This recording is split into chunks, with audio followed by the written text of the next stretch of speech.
Dios, querido Padre, estamos, Señor, agradecidos porque podemos compartir estos momentos y queremos pedirte que estés a nuestro lado y que podamos sentirte a lo largo de toda esta jornada. Lo pedimos en el nombre de Jesús, nuestro Señor y Salvador. Amén.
Todos esos sueños rotos,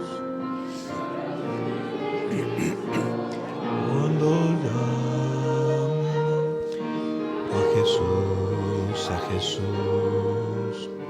a Jesús entrega todo, sueños rotos y heridas del corazón. A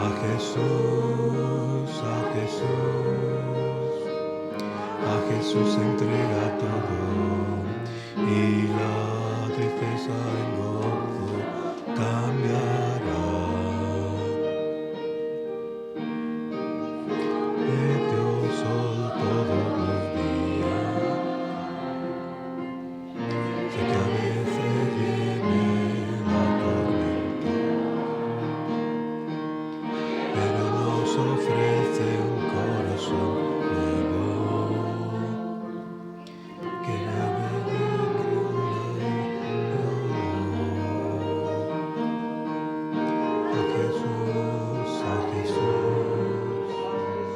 a Jesús entrega todo, sueños rotos y heridas del corazón. A Jesús entrega todo, sueños tristeza en gozo.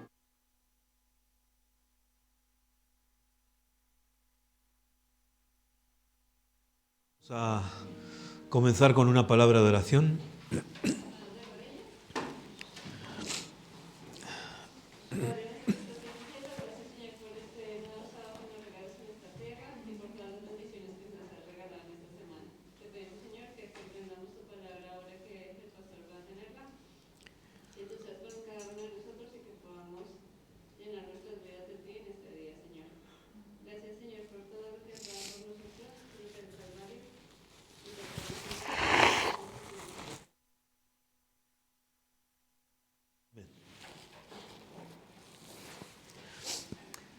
Pues estamos contentos de estar juntos en esta mañana, a pesar de los catarros. Y queremos extender una muy cordial bienvenida a cada uno de vosotros, especialmente a Pilar, que está con nosotros. Pilar, bienvenida a tu casa. También a Nati y a Marta, que nos acompañan hoy, bienvenidas. Y a todos aquellos que nos ven a través de las redes, sabéis que colgamos la predicación en la página de Facebook a través de Twitch. Poco a poco me sale. Pues muy bien. Vamos a pedirle a los diáconos que por favor pasen a recoger las ofrendas, los diezmos.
frutos abundantes pondrá.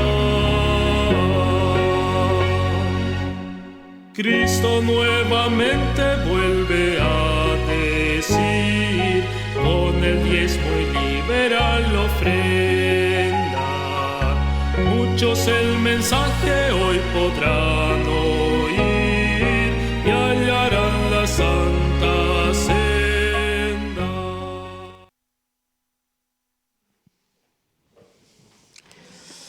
Pues muy bien, yo quiero que me acompañéis a leer en el libro de los Hechos, en el capítulo 4, el versículo número 20.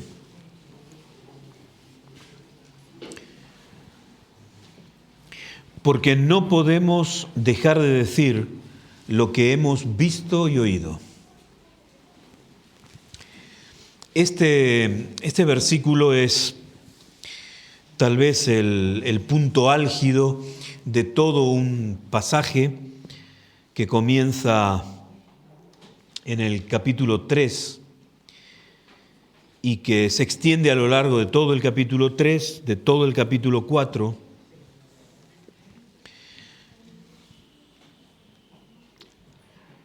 La fe, el compromiso, el testimonio son temas que están presentados en este pasaje. La verdad a ultranza, la respuesta correcta, aunque no sea políticamente correcta.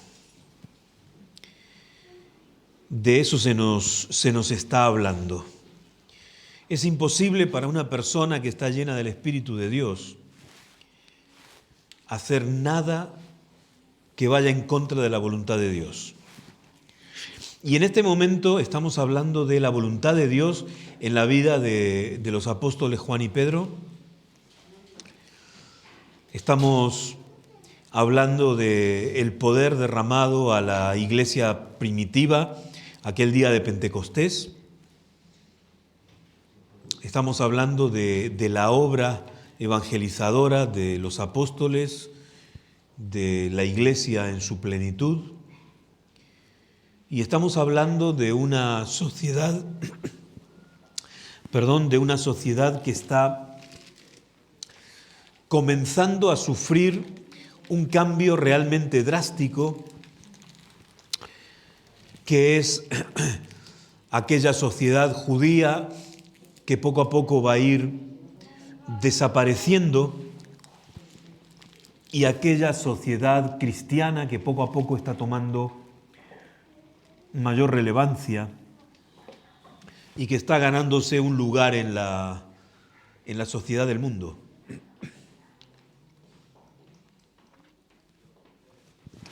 Estamos hablando del que las cosas se pongan en su lugar. ¿Cómo podemos callar las maravillas que Dios hace en nuestra vida? ¿Cómo entendemos cuáles son esas maravillas que Dios hace en nuestra vida? Compartir aquello que nosotros hemos recibido de parte de Dios, lo que hemos visto, lo que hemos oído, es testificar. Aunque muchas veces pensamos que testificar tiene que ser una obra asombrosa, donde esté implicada toda la iglesia, donde esté implicada inclusive toda la iglesia de un país, donde haya estadios de deporte contratados para dar campañas evangelizadoras y demás. En realidad testificar no es eso solamente. Testificar simplemente es contar una experiencia de vida. Y para contar una experiencia de vida no hace falta más que una persona que hable y una persona que oye, que escuche. Y con eso es suficiente. Testificar es el producto de que nuestra vida está poseída por el Espíritu de Dios. En todo caso, testificar es simplemente el acto de compartir la fe. Y de esto están hablando Juan y Pedro delante del concilio del Sanedrín en la ciudad de Jerusalén. Cuando comienza el capítulo 3, nosotros nos encontramos con que Pedro y Juan iban a orar al templo y allí en el templo se encuentran con un hombre que era cojo de nacimiento, que para poder sobrevivir sus allegados lo traían cada día a la puerta del templo, a una de las puertas del templo, y este hombre pasaba allí todo el día mendigando y al final del día venían también aquellas personas a recogerlo y llevarlo a su casa. Y ante una mano extendida, ante una súplica de ayuda, ante una insistencia, nos encontramos con aquellas palabras: no tengo dinero, no tengo oro, no tengo plata, pero te doy lo que tengo. Y lo que tengo es la salud, tanto física como espiritual, para tu vida en el nombre de Cristo. Y allí comienza el problema, allí comienza el drama al que se van a enfrentar Juan y Pedro, porque evidentemente esto no queda aquí. Esto produce un revuelo, esto produce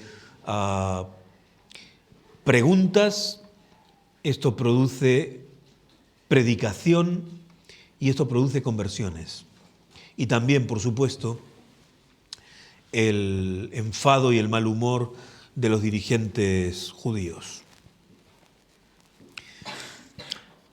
Si nosotros leemos desde el versículo 13 en adelante,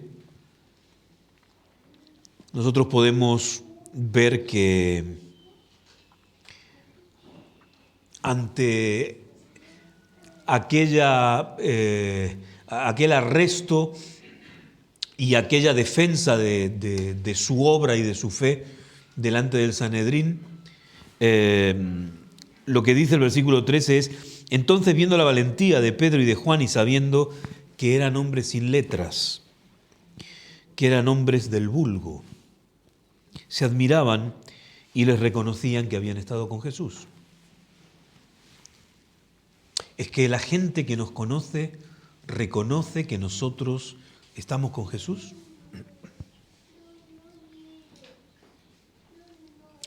Reconocen en nosotros la obra de Jesús, porque la obra que Jesús hace en la vida de Juan y de Pedro es la obra de la educación sin escuela. Personas que eran reconocidas porque eran pescadores, porque eran personas que no tenían acceso a la educación, y sin embargo ahora eran predicadores, eran personas que su vida había cambiado, que sus gestos habían cambiado, que su lenguaje había cambiado, que sus intenciones habían cambiado.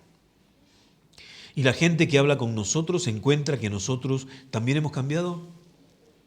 Encuentra que nosotros seguimos diciendo las mismas malas palabras que decíamos antes, o que hemos cambiado a menos esas malas palabras, tacos, que la gente común dice. Nuestro carácter va mejorando, somos menos ariscos, somos menos peleadores.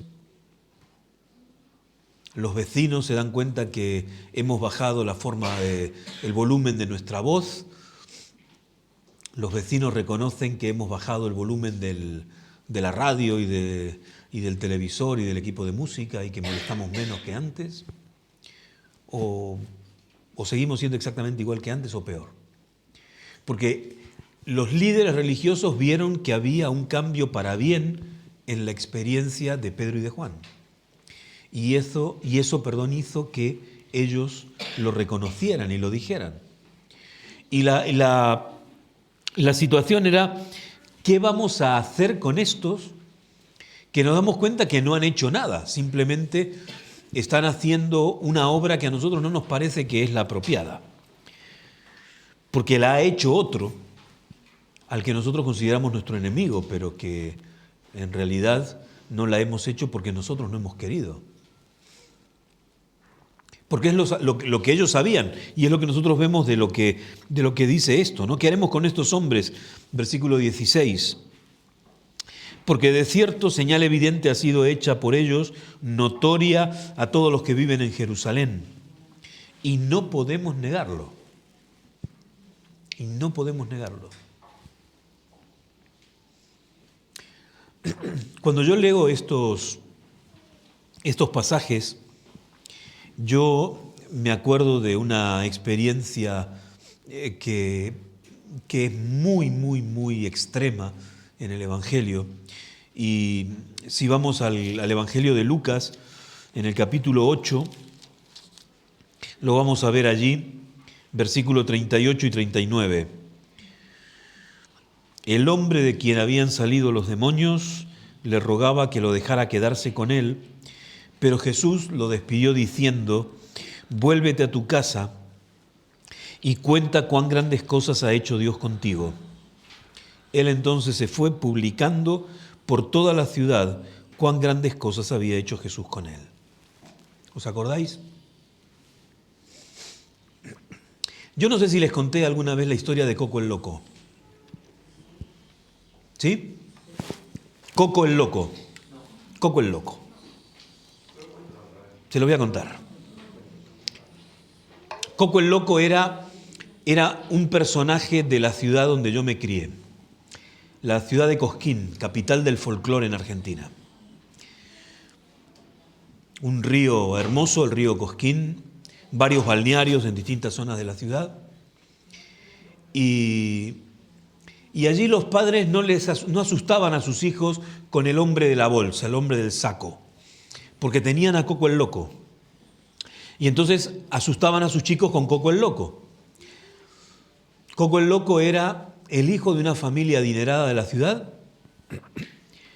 pero no estaba bien, psicológicamente no estaba bien. Así que tú lo veías por la ciudad todo haraposo, sucio, con una taza de estas tazas de lata, sí, que están, ¿cómo se dice? Sí, como de porcelana, ¿no? Que por dentro son de un color blanco y por fuera tienen otro colorcito, clarito generalmente, que se cachan y se oxidan, ¿no? Con eso iba todo el día Coco el Loco en la mano. Y pedía con esta taza. Y con una boina pequeña que la tenía como atornillada en la cabeza.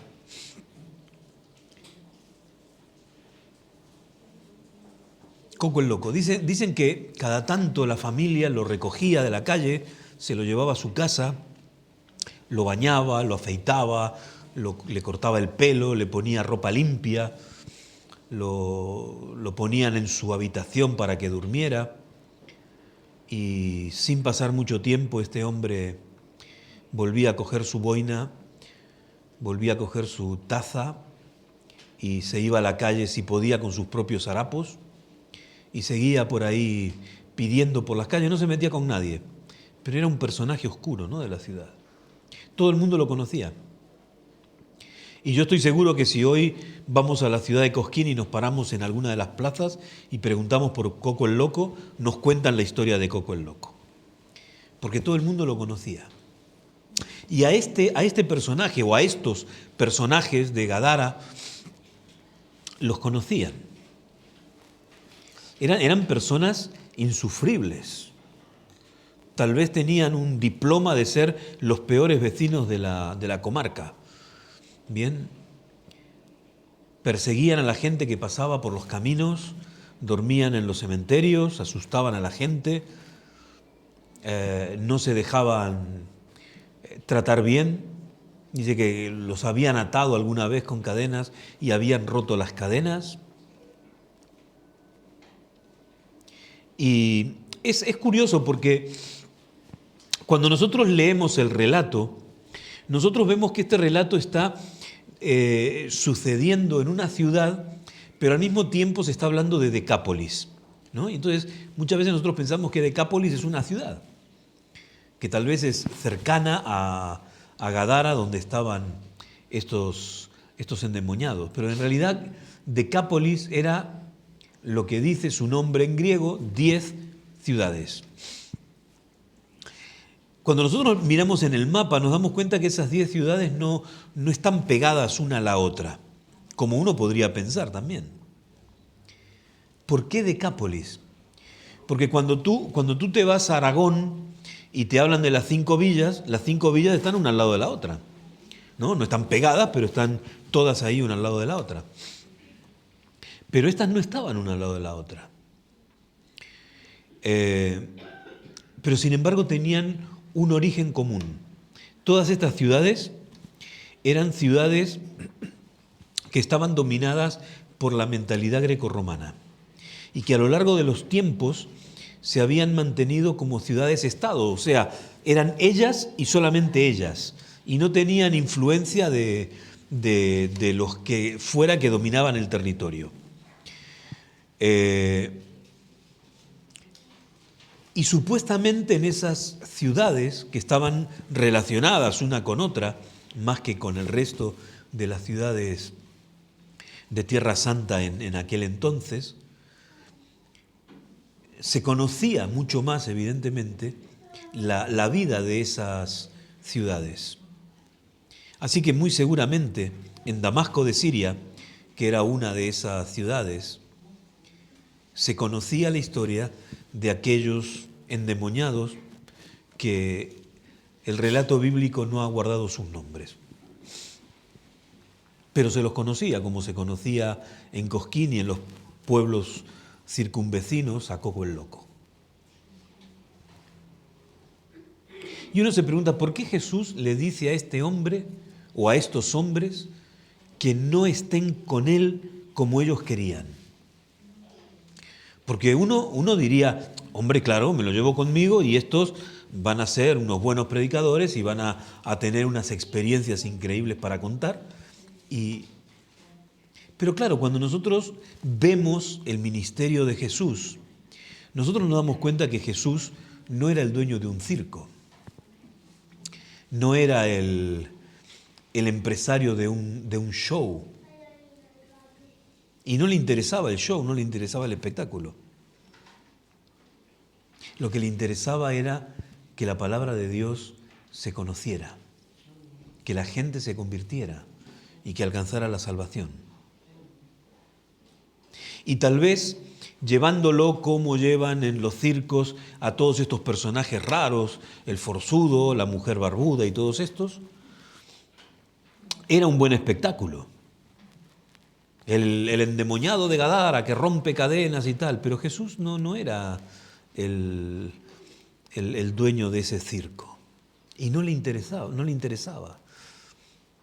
Donde mejor podían hacer la obra esos hombres era donde los conocían realmente, donde sabían quiénes eran, donde los podían ver por la calle y decir, mira tú a Coco el Loco cómo anda todo limpito, peinado, con la barba cortada, con ropa limpia, huele bien, no lleva la taza en la mano, le quitaron la boina y habla con la gente y lo que dice tiene sentido.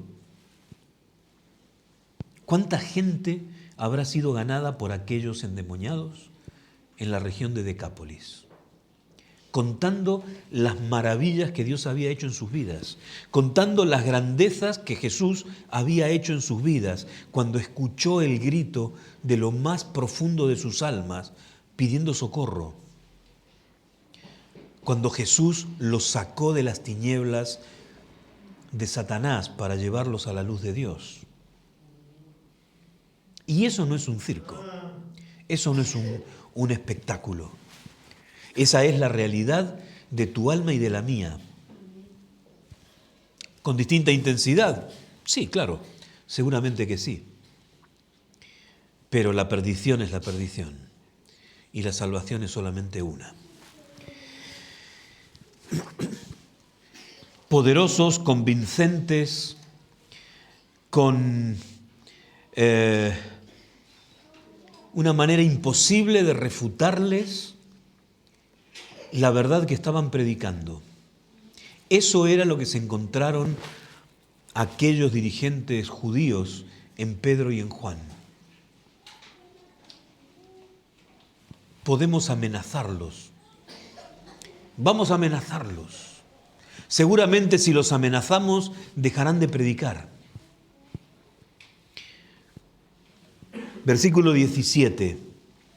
Sin embargo, para que no se divulgue más entre el pueblo, amenacémoslos, para que no hablen de aquí en adelante a hombre alguno en este nombre. Para que no digan de Jesús. Y cuando lo llaman a Juan y a Pedro y les dicen lo que han decidido, la respuesta de Juan y Pedro, ¿cuál es? Bueno, claro, sí, yo entendemos lo que ustedes nos dicen. Bueno, vamos a procurar portarnos bien y no decir nada. Hombre, es que si decimos así, evitamos que esta gente se moleste con nosotros y que nos traiga más problemas. El versículo 19 dice la respuesta de Pedro y de Juan. Juzgad si es justo delante de Dios obedeceros a vosotros antes que a Dios. Aquí no hay nada que decir. Lo que nosotros hacemos no está mal porque viene de Dios. La sanidad de ese hombre que ha causado toda esta situación es real porque la ha hecho el Espíritu Santo. Y ustedes no lo pueden negar. Y nosotros no vamos a dejar, porque no podemos dejar de decir lo que hemos visto y lo que hemos oído. Les guste o no les guste. Consideren que somos personas ignorantes, da igual. Hay una periodista que habla de historia y a mí me gusta, ¿no?, cómo ella presenta situaciones históricas, pero ella tiene un problema muy serio en contra del cristianismo, no importa la forma que tenga el cristianismo. Siempre está hablando mal del cristianismo y siempre se está riendo del cristianismo y de los cristianos. Pero da igual, da igual. Nosotros sabemos en quién creemos. Nosotros sabemos lo que hemos visto, nosotros sabemos lo que hemos oído, nosotros conocemos nuestra experiencia de conversión. Y da igual lo que digan, se molestarán o no se molestarán. Nos querrán ridiculizar en el cole, en la universidad, en trabajos, en la sociedad, nuestros amigos, pero da igual. Nosotros sabemos quién es el Dios en el que creemos. Y nosotros no vamos a decir nada en contra de nuestro Dios. Y no decir es hablar en contra. ¿Os acordáis? El que conmigo no junta.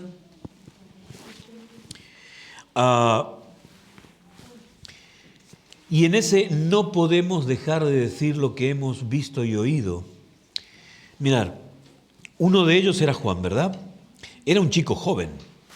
Pensemos que Juan podría tener 15 añitos, 16 añitos, ¿eh? No era muy mayor.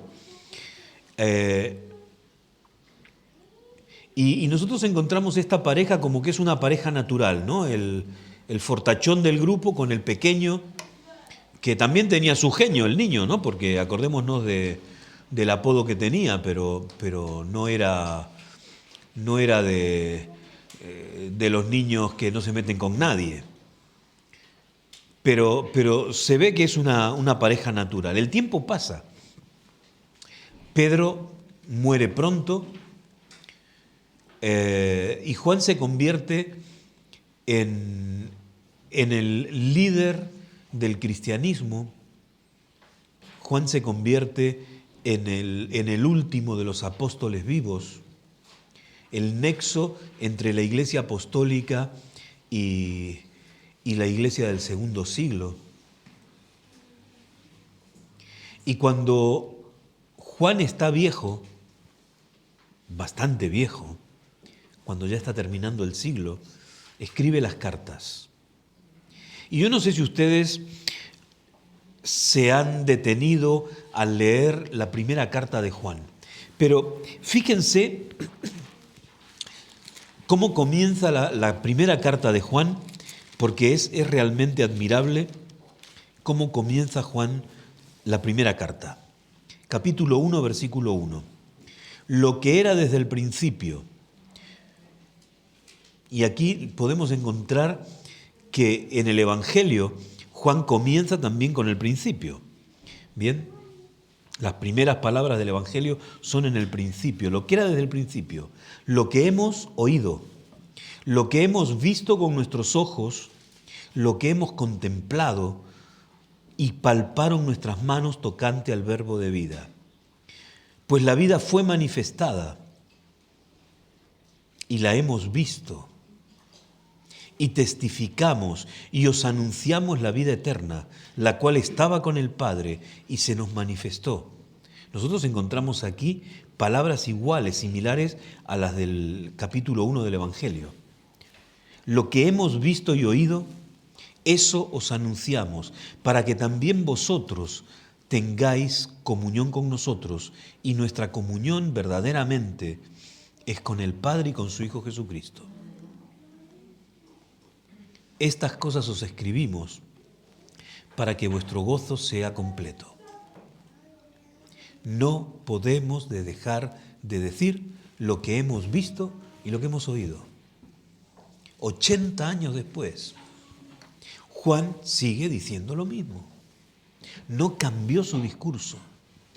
Él sigue contando, él sigue testificando lo que vieron sus ojos, lo que oyeron sus oídos, tocante al verbo de vida. No cambió nada. Y la pregunta es, ¿y por qué tiene que cambiar? ¿Hay algún motivo para que tenga que cambiar nuestro testimonio? Había peligro allí en los años 30 y había peligro allí en los años 90. ¿Cuán dura sería la vida en la isla de Patmos?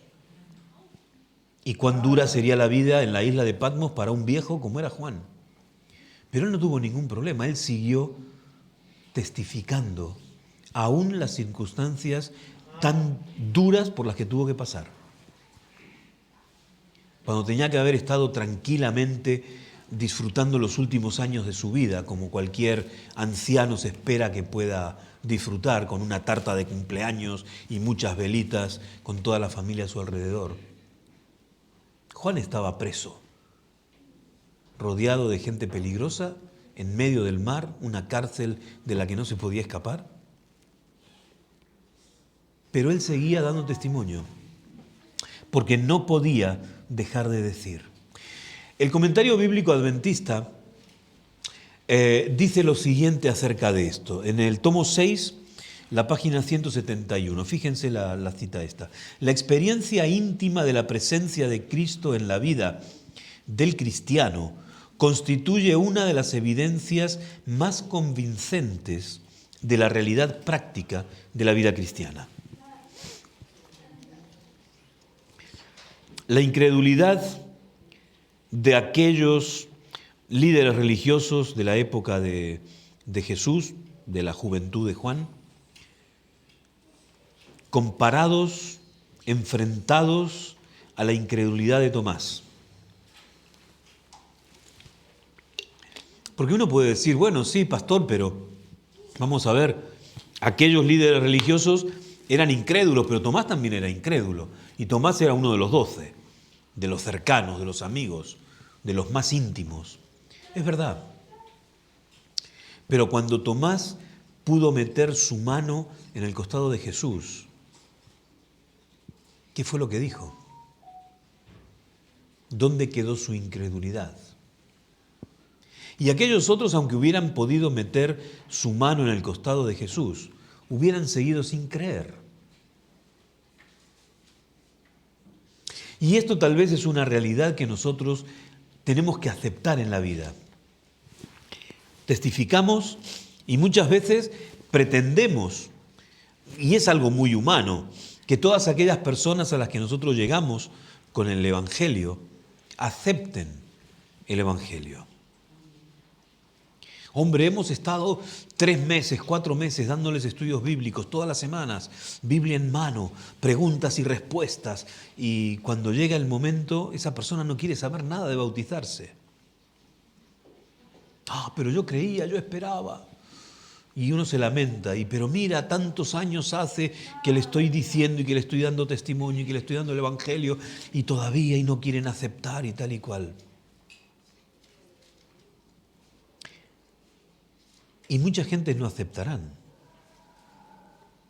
por más cariño que pongamos nosotros en la obra de testificar. Por más cariño que pongamos porque son gente amiga, porque son familiares, porque son gente querida por nosotros. Pero así y todo, habrá gente que nunca querrá aceptar el Evangelio. Habrá gente que nunca aceptará que lo que el Evangelio dice es verdad, como aquella periodista que les decía. Y se reirán. Y en el mejor de los casos, no lo harán por respeto a la amistad, a la confianza, al cariño que nos tengan. Pero ese no es tampoco motivo para que nosotros cejemos en nuestra labor de testificar. Porque no lo hicieron los endemoniados, porque no lo hizo Juan. A pesar de las circunstancias, a pesar de las respuestas de la gente, seguía contando lo que él había visto, lo que él había oído. Y no solamente eso, sino que lo hacía con la alegría de saber que estaba haciendo la obra de Dios y que estaba llevándole bien a esas personas. Cuando Jesús cambie nuestra vida mediante su Espíritu Santo, entonces nuestro testimonio será un testimonio poderoso, como lo fue el testimonio de aquellos Coco el loco de Gadara. Cuando el Espíritu Santo tome nuestra vida y nosotros sintamos el impulso que da Dios en nosotros, y entonces nosotros podamos compartir la verdad que nosotros tenemos de una manera personal, de una manera intensa y de una manera efectiva también. Y el Espíritu Santo nos mostrará la manera de hacerlo, si de manera espectacular, como tal vez estemos acostumbrados, y tal vez esa búsqueda de lo espectacular hace que perdamos las posibilidades de todos los días, porque no son espectaculares, porque lo normal es que no lo sean.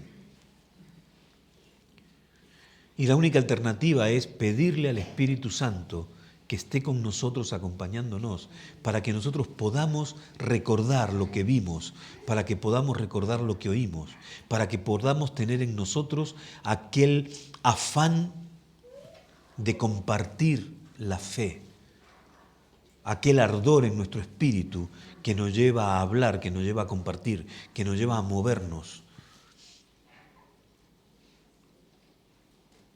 Porque si es cierto que el Señor viene pronto y lo creemos, si es cierto que el Señor viene pronto y lo proclamamos, debemos creerlo realmente y proclamarlo para la gloria de Dios. Así que yo te motivo a que, igual que Juan, igual que Pedro, busques satisfacer a Dios y no a los hombres. Busques testificar la verdad a pesar de las circunstancias, porque esa es nuestra responsabilidad y porque ese es el deseo, la voluntad del Señor. Que Dios os bendiga.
Amén.